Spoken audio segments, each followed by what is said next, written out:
আসসালামু আলাইকুম। ভালো আছেন ভাইয়া? আলহামদুলিল্লাহ, আপনি কেমন আছেন? এই তো আলহামদুলিল্লাহ। তো ব্যবসা আপনার কেমন কি চলতেছে? আলহামদুলিল্লাহ, ভালো চলতেছে। আচ্ছা। আসসালামু আলাইকুম ভিউয়ার্স। আমরা একটা ফুড রিভিউর জন্য এসেছি এখানে। এখানে আমরা শুনেছি ঐতিহ্যবাহী একটা ফুডের দোকান দেওয়া হয়েছে। দোকানটা অনেক সুন্দর ডেকোরেশন এবং আগে পরে অনেকের কাছ থেকে শুনেছি এখানের খাবারের মান, গুণগত মান এবং পরিবেশন সিস্টেমটা অনেক উন্নত মানের। তো এই কারণে আমরা এখানে আসলাম। তো আপনারা আমাদের সঙ্গেই থাকুন। আমরা সর্বপ্রথম ভাইয়ের সঙ্গে একটু পরিচিত হয়ে নেই, বাদ বাকিটা আপনারা ভিডিওতেই দেখবেন। তো ভাই, আপনার বিজনেস কেমন চলতেছে? আলহামদুলিল্লাহ, ভালো চলতেছে। তো আপনার বিজনেসের যে এইজটা, এটা কতদিন যাবত স্টার্ট করছে? আমার বিজনেসের বয়স 3 বছর। এর আগে আমি জব করছি। আচ্ছা। তো তো জব ছেড়ে দিয়ে হঠাৎ করে বিজনেসের দিকে আপনি কেন ঝুঁকে পড়লেন? কারণ আমার জবটা তো ছিল হচ্ছে রেস্টুরেন্ট। আচ্ছা আচ্ছা। তো রেস্টুরেন্টে যখন আমি জব করতাম তখন আমার কাছে মনে হলো যে আমি যেই ভোটটা দিতেছি সেই পরিমাণে আমি স্যালারিটা পাচ্ছি না। বা আমার যে ক্রিয়েটিভিটি বা আমার যে জিনিসগুলো আছে সেটা আমি জবে দিয়ে বা জবের টাকা দিয়ে আমার হচ্ছে না। তো এই জিনিসটা যদি আমি বিজনেসে দিই অবশ্যই হয়তো ভালো কিছু করতে পারবো। আচ্ছা আচ্ছা। তো আপনি কি লাইফে এই যে যে আপনি এমন কোন পরিস্থিতির শিকার হয়েছেন যে এমন কোন মানুষের কাছে অপমানিত হতে হয়েছে যে টাকা পয়সার জন্য, যে আপনার জবের সময় বা এই ব্যবসা আসার আগে? তা সেটা তো অবশ্যই আমার মনে পড়ে যে আমার একটা সময় অনেক বেশি টাকা দরকার ছিল, যেটা কিনা আমি ধরতে পারি আমার এসএসসি সময়ের পরে। তো একটা ক্রাইসিস মোমেন্ট ছিল যে আমি 1,000 টাকার জন্য তখন আমি আমার 23 জন আত্মীয় স্বজনকে ফোন দিচ্ছি আচ্ছা 1,000 টাকার জন্য, যে আমার 1,000 টাকা দরকার। কিন্তু যা টাকা আছে সে চাইলেই দিতে পারে, কিন্তু সেটা আমি পাই নাই। কোনো না কোনো বাহানা তারা দিচ্ছে, হয়তো আমার চিন্তা করছে যে টাকাটা দিলে হয়তো সে ব্যাক করতে পারবে কিনা বা টাকা দিয়ে তার উপকার করবে কিনা, এরকম হয়তো একটা বিষয় ছিল, যার দ্বিধাদ্বন্দ্ব কারণে আমি 1,000 টাকার জন্য আমি 23 জনের থেকে রিজেক্ট করছি। আচ্ছা আচ্ছা। তো সেইখান থেকে একটা মোটিভেট হয়ে আপনি এই উদ্যোগটা নিয়েছেন। সেটা বলতে পারেন যে একটা সময় মনে হইলো যে আসলে নিজে কিছু করতে পারলে হয়তো অপরকেও সহযোগিতাটা করা যায়, যে নিজের কাছে না থাকলে আসলে অন্যের ভরসা করা যায় না। Right right. তো এখন মনে করেন না, আপনার এই ব্যবসার যে এইজটা, এটা এই ডিউরেশনটা কতদিন যাবত করতেছে? ব্যবসাটা হচ্ছে আমার 3 বছর। শুরুতে আমি উত্তরায় একটা ফুডকার্ট ছিল আমার, ছোট ছোট দোকান ছোট ছিল? একটা ফুডকার্ট ছিল রাস্তার পাশে। আচ্ছা আচ্ছা। সেখানে আমি শুধু স্যুপ আর ছোলা বুট বিক্রি করতাম। ও, আমার বিজনেসটা স্টার্ট একদম ফুডকার্টের ওই জায়গাটা থেকে, আচ্ছা আচ্ছা। এখন সেটা থেকে আস্তে আস্তে প্রসারিত করেছে। আস্তে আস্তে প্রসারিত এখন করেছি। সেই আগের যে লাইফটা লিড করছেন এবং রিসেন্টলি যে লাইফটা লিড করতেছেন, এই দুইটার মধ্যে আপনার ডিফারেন্টটা কি? মানে আগের থেকে ভালো আছেন, এটা কি আপনি ফিল করতে পারেন? না, অবশ্যই ভালো আছি। কারণ আপনি দেখেন যে আমি একটা ফুডকার্টে রাস্তায় দাঁড়ায় দাঁড়ায় হচ্ছে আমি কিন্তু একটা গ্রাজুয়েট ছেলে। আচ্ছা, গ্রাজুয়েটেড কমপ্লিট। একদম আমার গ্রাজুয়েট কমপ্লিট। যাক আমি আলহামদুলিল্লাহ।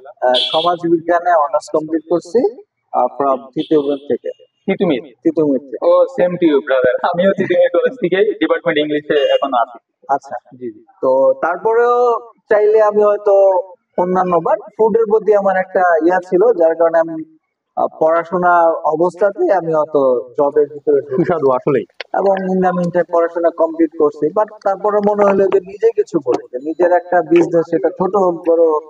আমি কিন্তু স্টাডি করেও আপনার রাস্তায় দাঁড়ায় কিন্তু আমি স্যুপ বিক্রি করছি, ছোলা এতে বিক্রি আপনার করছি। কি মানে স্টুডেন্ট লাইফে মনে করেন যে রাস্তার সাইডে দাঁড়ায় যে ব্যবসাটা শুরু করছেন, তো ওই টাইমটা কি আপনার ভিতরে কোনো সংকোচ বোধ হচ্ছে কিনা যে মানুষ আমাকে ছোট করে দেখবে, বা আমার ক্লাসমেটরা আমাকে দেখলে আমাকে ছোট করে দেখবে, বা কথা বলবে যে ফুড ব্যবসায়ী বা রাস্তার পাশে না, দাঁড়ায় ফুড আসলে বিক্রি করে, এরকম বিজনেস কোনো সংকোচ বোধ হচ্ছে কিনা? বিজনেসকে যে বড় মনে করে সে এইগুলা চিন্তা করে না। কারণ এইগুলা চিন্তা করলে কিন্তু নর্মালি আমার মতো অনেক মানুষই আছে, চিন্তা করবে আমি একটা গ্রাজুয়েট ছেলে বা আমি রাস্তায় দাঁড়ায় বিজনেস করব, মানুষ কি বলবে। এতে করে কিন্তু আমি যদি একদিন না খায় থাকি, কেউ কিন্তু এসে খবর দেবে। Right right. ঠিক আছে, দিন শেষে আমাকে আমারটা সাফার করতে হবে। অবশ্যই। তো এর জন্যই এগুলো আসলে কিছু মনে হয় না। যারা প্রকৃত পক্ষে বিজনেস করতে চায় তারা কিন্তু এগুলো খেয়াল করে। রাইট। ঠিক আছে, এখন আপনি দেখবেন যে আপনার খাবারের কোয়ালিটি যদি ভালো হয়, এটা যে কোনো জায়গায় কিন্তু আপনার সেল আপনি করতে পারবেন। জি। তো এটার জন্য আপনার মনোবলটা থাকতে হবে, যে মনোবল থেকে শুরু। ওই দিন যদি হয়তো আমি শুরুটা না করতাম, হয়তো আজকে আমি একটা দোকান নিতে পারতাম না। তো শুরুটা করাটা খুব ইম্পর্টেন্ট। এখন মনে করেন আপনার যে ফ্রেন্ড সার্কেলরা আছে, অনেকের সাথে তো আপনার পরিচয় আছে, তারা মনে করেন এই ছোটখাটো ব্যবসা বা এইসব ছোট মনে করে, তারা মনে করেন কিছু করে নাই, তারা জবের পিছনে ছুটছে বা দৌড়েছে, তারা কি আপনার থেকে ভালো অবস্থানে আছে?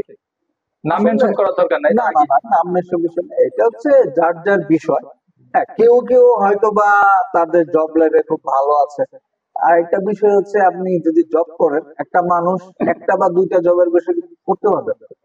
এট এ টাইম হয়তো একটা জব করতে পারবেন, বা বড় যে দুইটা জব ওখানে স্বাধীনতা আর কি পাওয়া যায় না। পাওয়া যায় না।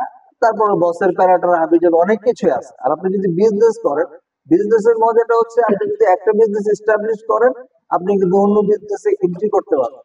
বাট আপনি কিন্তু এট এ টাইম একটা দুইটা বেশি জব করতে পারবেন না। ধরেন আমি ফুড বিজনেস করতেছি, আমার যদি এটা আরো প্রসার হয়, এটা যেমন আমার নেক্সট টাইম প্ল্যান আছে যে আমি হয়তো বিরিয়ানি নিয়ে কাজ করবো। দেন আমার প্ল্যান আছে আমি অন্যান্য বিজনেসে নিজেকে ইনভলভ করবো। তো এই মাইন্ডটা কিন্তু বিজনেসে না আসলে আপনার চাকরিতে হবে না। আর চাকরিতে থাকলে যেটা হবে কি, আপনি অন্যের উপর ডিপেন্ডেবল হয়ে যাবেন, যে মাস শেষে আমার এত টাকা স্যালারি, এর বাইরে আমি যেতে পারতেছি চাইতে না। পারবে। আমার চাহিদা থাকলেও এটা রিপোর্ট আমি দিতে পারবো না। হ্যাঁ, 3 বছর আগে তো আপনার ছোট ফুডকার্টের দোকান ছিল, ওই সময় তো প্রসারিত সামান্য 2-3টা জিনিস বিক্রি করছেন। এখন আপনার আপনার দোকানে অ্যাভেলেবেল কি কি পাওয়া যাচ্ছে? এখন আমার দোকানে প্রায় 35টা আইটেম পাওয়া যাচ্ছে। যাক, মাশাআল্লাহ, ঠিক অনেক আছে। ডেভেলপ করেছেন 3 বছরে। 3 বছরে এখন আপনি অবশ্যই 3 বছর আগে থেকে এখন যে লাইফটা লিড করতেছেন, অনেক ফিনান্সিয়ালি ভাবে অনেক ভালো আছেন, স্ট্রং আছে, হ্যাঁ, রাইট? স্ট্রং আছি। 3 বছর এখন আগে আমি ছিলাম single. Then in the mean time আমি বিয়ে করছি। ঠিক আছে, আমার ফ্যামিলি আছে, আমার বাবা নাই, আমার মা আছে। তো আলহামদুলিল্লাহ সবকিছু মিলে আমি ভালো আছি। এখন ফ্যামিলির সবকিছু আপনি দায়ভার সবকিছু আপনি সুন্দরভাবে আর কি আহ, ই করতে পারেন। এখানে ফ্যামিলি বলতে আসলে একটা সময় ছিল যে আমাদের ফ্যামিলি চলতেও কষ্ট হতো, তারা নিজেরা চলতে পারে। ইন দ্য মিন টাইম আমার বড় ভাইও দেশের বাইরে যায়, যার কারণে সেখান থেকেও একটা কন্ট্রিবিউশন পাচ্ছে। আমিও যেহেতু বিজনেস করতেছি, আমার একটা কন্ট্রিবিউশন আছে। তো সবকিছু মিলে একটা ভালো কিছুই হচ্ছে। ভালো কিছুই করছে। এখন আপনার তো এখানে আসলাম, আপনার সাক্ষাৎকার নিলাম, যাক সবকিছুই ভালো লাগলো। এখন আমাদের কিছু খাবার তো অবশ্যই খেয়ে দেখতে হবে। অবশ্যই আপনার দোকানের খাবারের মান, গুণগত মান, আমরা অন্যদের কাছ থেকে শুনেছি যে ভাইয়ার খাবারের দোকানের মান, খাবারের মান যেটা, সেটা অনেক ভালো। এই কারণে আমরা ভাইয়ের সঙ্গে পরিচিত হতে আসলাম, দেখা করতে আসলাম। তো গাইস, আপনারাও এখানে চলে আসবেন। আমরা খাবারের পরে খাবারের যে রিভিউটা আছে, এটা অবশ্যই আমরা খাবারের রিভিউটা ভিডিওর মাধ্যমে আপনাদের দিয়ে দিব। আর লোকেশনটা আপনি বলে দেন। আচ্ছা, এটা লোকেশনটা আসলে খুবই সোজা। মিরপুর 12 নম্বর, ডি ব্লক, 23 নম্বর রোড। মিরপুর 12, ডি ব্লক, 23 নম্বর রোড। এখানে একটা ঈদগাহ মাঠ আছে, এখানে দেখবেন যে অনেক ফুডকার্ট বসে। এটার পাশেই আমার দোকানটা, এটা হচ্ছে ক্যাফে অ্যাপ। আমি নিয়ে নিব এবং দেখাবো আমার দর্শকদের আপনি কেমনে ফুড পরিবেশন করেন এবং ফুডটা কিভাবে মেকিং করেন।